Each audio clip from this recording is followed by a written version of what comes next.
ದೇಶದ ಅತ್ಯಂತ ಶ್ರೀಮಂತ ಮುಖ್ಯಮಂತ್ರಿಗಳ ಪಟ್ಟಿಯನ್ನ ಬಿಡುಗಡೆ ಮಾಡಲಾಗಿದೆ. ಪಟ್ಟಿಯಲ್ಲಿ 3ನೇ ಸ್ಥಾನ ಪಡೆದಿರುವಂತಹ ರಾಜ್ಯದ ಸಿಎಂ ಸಿದ್ದರಾಮಯ್ಯನವರು ದೇಶದ 3ನೇ ಶ್ರೀಮಂತ ಮುಖ್ಯಮಂತ್ರಿ.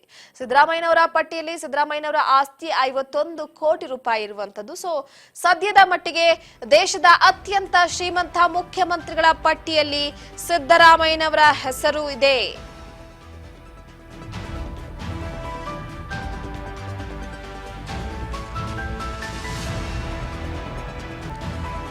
ಮೂರನೇ ಸ್ಥಾನವನ್ನ ಪಡೆದಿದ್ದಾರೆ.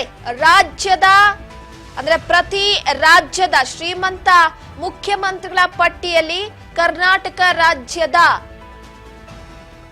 ಮುಖ್ಯಮಂತ್ರಿಗಳಾದಂತಹ ಸಿದ್ದರಾಮಯ್ಯನವರು 51 ಕೋಟಿ ರೂಪಾಯಿ ಆಸ್ತಿಗಳನ್ನ ಮಾಡುವ ಮುಖಾಂತರವಾಗಿ ಈಗ ದೇಶದ ಅತ್ಯಂತ ಶ್ರೀಮಂತ ಮುಖ್ಯಮಂತ್ರಿಗಳ ಪಟ್ಟಿಯಲ್ಲಿ 3ನೇ ಸ್ಥಾನವನ್ನ ಪಡೆದಿದ್ದಾರೆ. ಸಿದ್ದರಾಮಯ್ಯನವರು ಕರ್ನಾಟಕದ ಮುಖ್ಯಮಂತ್ರಿ ಆಗಿರುವಂತದ್ದು 2 ಬಾರಿ ಸಿಎಂ ಆಗಿದ್ದಾರೆ. ತಮ್ಮ ಉತ್ತಮ ಆಡಳಿತದ ಮೂಲಕ ಜನಮನವನ್ನ ಗೆದ್ದಿದ್ದಾರೆ. ಸಮಾಜವಾದಿ ನಾಯಕ, ಅಹಿಂದ ನಾಯಕ, ಹೀಗೆ ರಾಜ್ಯದ ಜನಮಾನಸದಲ್ಲಿ ಹೆಸರುವಾಸಿಯಾಗಿದ್ದಾರೆ. ಇದೀಗ ಸಿದ್ದರಾಮಯ್ಯನವರು ದೇಶದ 3ನೇ ಶ್ರೀಮಂತ ಮುಖ್ಯಮಂತ್ರಿ ಎನ್ನುವಂತ ಮಾಹಿತಿ ಬಹಿರಂಗವಾಗಿದೆ. ಅಸೋಸಿಯೇಷನ್ ಆಫ್ ಡೆಮಾಕ್ರೆಟಿಕ್ ರಿಫಾರ್ಮ್ಸ್ ಮತ್ತು ನ್ಯಾಷನಲ್ ಎಲೆಕ್ಷನ್ ವಾಚ್ ಸಂಸ್ಥೆಗಳು ಚುನಾವಣಾ ಸಮಯದಲ್ಲಿ ನೀಡಿದಂತ ಅಫಿಡವಿಟ್ಗಳನ್ನು ಪರಿಶೀಲಿಸಿ ದೇಶದ ಶ್ರೀಮಂತ ಸಿಎಂಗಳ ಪಟ್ಟಿಯನ್ನ ಬಿಡುಗಡೆ ಮಾಡಿದೆ. ಇದರ ಪ್ರಕಾರ ಕರ್ನಾಟಕ ರಾಜ್ಯದ ಸಿಎಂ ಆಗಿರುವಂತಹ ಸಿದ್ದರಾಮಯ್ಯನವರ ಆಸ್ತಿ 51 ಕೋಟಿ ರೂಪಾಯಿ ಅಂತ ವರದಿಯಲ್ಲಿ ತಿಳಿದು ಬಂದಿದೆ.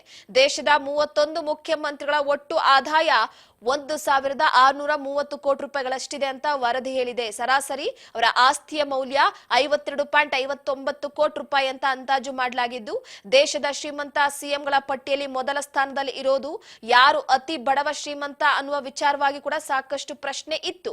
ದೇಶದ ಶ್ರೀಮಂತಗಳ ಪಟ್ಟಿಯಲ್ಲಿ ಆಂಧ್ರಪ್ರದೇಶದ ಸಿಎಂ ಚಂದ್ರಬಾಬು ನಾಯ್ಡು ಮೊದಲ ಸ್ಥಾನದಲ್ಲಿದ್ದಾರೆ. ಇವರ ಆಸ್ತಿ ಮೌಲ್ಯ 931 ಕೋಟಿ ರೂಪಾಯಿ. ಇವರ ಬಳಿಕ ಅರುಣಾಚಲ ಪ್ರದೇಶದ ಸಿಎಂ ಪೆಮಾ ಖಂಡು, ಅದಾದ ನಂತರವಾಗಿ ಇವ್ರದ್ದು 332 ಕೋಟಿ ರೂಪಾಯಿ ಆಸ್ತಿ ಮೌಲ್ಯ ಇದೆ. 3ನೇ ಸ್ಥಾನದಲ್ಲಿ ನಮ್ಮ ಕರ್ನಾಟಕದ ಸಿಎಂ ಸಿದ್ದರಾಮಯ್ಯನವರು, ಇವರ ಆಸ್ತಿ ಮೌಲ್ಯ 51 ಕೋಟಿ ರೂಪಾಯಿ. ಶ್ರೀಮಂತ ಸಿಎಂ ಪಟ್ಟಿಗಳ ಕೊನೆಯ ಸ್ಥಾನದಲ್ಲಿರೋದು ಪಶ್ಚಿಮ ಬಂಗಾಳದ ಸಿಎಂ ಮಮತಾ ಬ್ಯಾನರ್ಜಿ. ಇವರ ಬಳಿ ಕೇವಲ 15 ಲಕ್ಷ ಮೌಲ್ಯದ ಆಸ್ತಿ ಇದೆ. ಈ ಮೂಲಕ ದೇಶದ ಬಡ ಮುಖ್ಯಮಂತ್ರಿ ಅಂತ ಅನಿಸಿಕೊಂಡಿದ್ದಾರೆ. ಚುನಾವಣಾ ಅಫಿಡವಿಟ್ ನಲ್ಲಿ ಅಂಕಿಅಂಶದ ಆಧಾರದ ಮೇಲೆ ಅಸೋಸಿಯೇಷನ್ ಆಫ್ ಡೆಮಾಕ್ರೆಟಿಕ್ ರಿಫಾರ್ಮ್ಸ್ ಹಾಗೂ ನ್ಯಾಷನಲ್ ಎಲೆಕ್ಷನ್ ವಾಚ್ ಸಂಸ್ಥೆಗಳು ಈ ವರದಿಯನ್ನ ಸಿದ್ಧ ಮಾಡಿದ್ದು, ಸಿದ್ದರಾಮಯ್ಯ ದೇಶದ 3ನೇ ಶ್ರೀಮಂತ ಸಿಎಂ ಅನ್ನುವ ಮಾಹಿತಿ ನಿಜಕ್ಕೂ ಕೂಡ ಒಂದು ರೀತಿ ಕುತೂಹಲವನ್ನ ಕೆರಳಿಸ್ತಾ ಇದೆ.